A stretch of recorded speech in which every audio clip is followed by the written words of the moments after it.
In this tutorial, I'll show you how to change the size of a text box in Photoshop without stretching or distorting your text. This is useful when you want to adjust the space around your text while keeping the letters looking normal. To resize a text box, first select the Type tool and click inside your text box to activate it.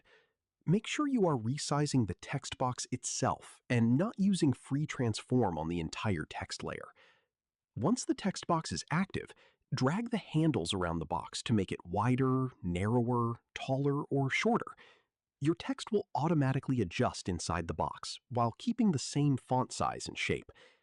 If your text is not inside a resizable box, go to Type, Convert to Paragraph Text first, then resize the box using the handles.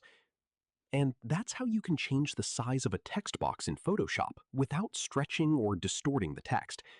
I hope this tutorial helped you, and thanks for watching.